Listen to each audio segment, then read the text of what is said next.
அன்பான சகோதரர்களே, சகோதரிகளே, இன்று திருச்சபை கொண்டாடுவது கிறிஸ்து அரசரின் திருவிழா ஆகும். உலகத்தின் உண்மையான அரசனும் நம் இருதயங்களின் ஆண்டவருமான இயேசு கிறிஸ்துவை கௌரவிக்கும் புனித நாள். இந்த உலகத்தின் அரசர்கள் அதிகாரத்தாலும் இராணுவத்தாலும் ஆட்சி செய்யும் போது, நம் அரசரான இயேசு அன்பாலும் கருணையாலும் தியாகத்தாலும் ஆட்சி செய்கிறார்.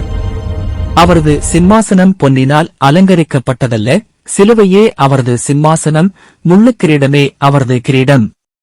இயேசு நம்மை பயமுறுத்த வரவில்லை, நம்மை இரட்சிக்கத்தான் வந்தார். அவர் சொன்னார், நான் சேவையளிக்கப்பட வரவில்லை, சேவையாற்ற வருகிறேன். இந்த திருநாள் நம்மிடம் கேட்கிறது, என் இருதயத்தின் உண்மையான ராஜா யார்? இயேசுவா? அவரது வார்த்தைகள் என் முடிவுகளையும் உறவுகளையும் வாழ்வையும் வழிநடத்துகிறதா? இயேசு நம் அரசனானால் பகைமை அன்பாக மாறும், பயம் நம்பிக்கையாக மாறும், சுயநலம் சேவையாக மாறும். இயேசுவின் ராஜ்யம் சத்தியத்தின், நீதியின், சமாதானத்தின், கருணையின் ராஜ்யமாகும். இந்த ராஜ்யத்தை நம் குடும்பத்திலும் பணியிடத்திலும் சமூகத்திலும் கட்டியெழுப்புவது நம் பொறுப்பு. இன்றைய திருநாளில் நாம் ஒன்றாக வேண்டிக் கொள்வோம்.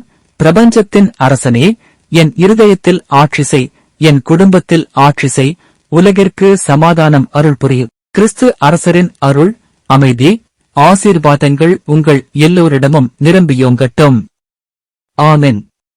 இதுபோன்ற மேலும் பல ஆவியான வீடியோக்களைக் காண எங்கள் சேனலை சப்ஸ்கிரைப் செய்யவும், பெல் பட்டனை அழுத்தவும்.